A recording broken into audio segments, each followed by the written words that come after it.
Ethnic violence in South Sudan. Shilluk-Dinka fighting. Shilluk Disarmament Campaign, 2010. Many from the Shilluk people contend that the Dinka as well as the Dinka and newer soldiers from the Sudan People's Liberation Army committed abuses in an attempt to disarm them in the summer of 2010. The SPLA burned scores of villages, raped hundreds of women and girls and killed an untold number of civilians in the Shilluk Kingdom.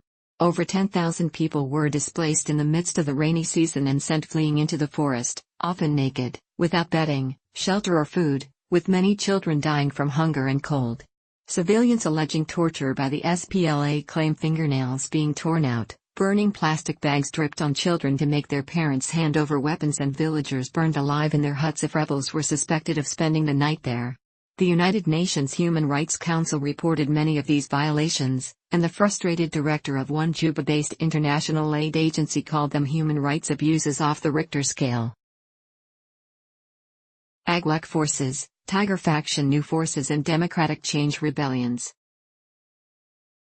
John Alani from the Shilluk people lead the Upper Nile faction of the South Sudan Democratic Movement in rebellion. In March 2011, in clashes between the Alani's Upper Nile faction and the SPLA north of Malakal, the SSDM claimed that the SPLA killed 168 civilians and named 6 villages that the SPLA burned down. Human Rights Watch later confirmed that over 60 ethnic Shilluk were killed, and more than 7,000 displaced. The official United Nations report counted 62 dead, 70 injured and 7,625 displaced, but how many people were actually killed is unknown. During the civil war, in February 2016, 18 people were killed, including 2 Médecins Sans Frontières staff, in fighting between Shilluk and Dinka youths at a protection of civilian, POC, site, which are often divided by ethnic groups to prevent fighting. Alani entered into peace talks and accepted an amnesty by the government in 2013. However, during the civil war, after Kirs floated the idea of carving new states which would give Kirs Dinkas strong majorities and which the Shilluk felt would carve up their homeland,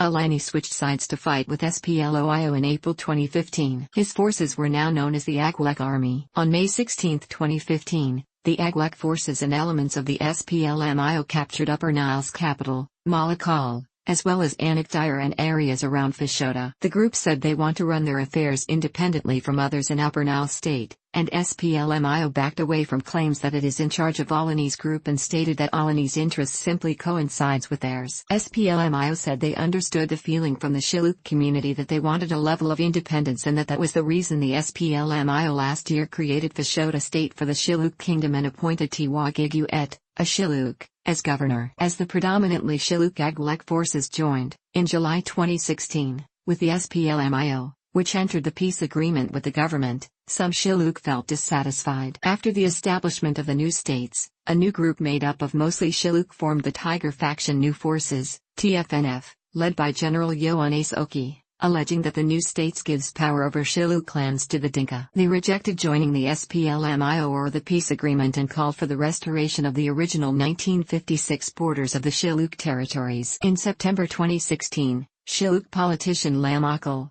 leader of the largest opposition party, Democratic Change, announced a new faction called the National Democratic Movement, NDM, to overthrow Kir. Ioannis Okiek then joined the predominantly Shilluk NDM as Deputy Chief of General Staff. In January 2017, Alani's forces working for SPLMIO ambushed and killed Ioannis Okiek. In the Upper Nile region, much of the fighting in 2016-17 was between the SPLA and the SPLA-IO allied Upper Nile faction of Alani. During this fighting, Shilluk and Wow Shilluk were forced from their homes, and Yasmin Suka, chairwoman of the Commission on Human Rights in South Sudan, claimed that the government was engaging in social engineering after it transported 2,000 mostly Dinka people to the abandoned areas. The king of the Shilluk kingdom, Kwango Dak Padiat, claimed his people were at risk of physical and cultural extinction. He claimed the SPLA razed down several villages and that his lawyers were preparing a case before the International Criminal Court against senior SPLA staff and members of the Jiang Council of Elders.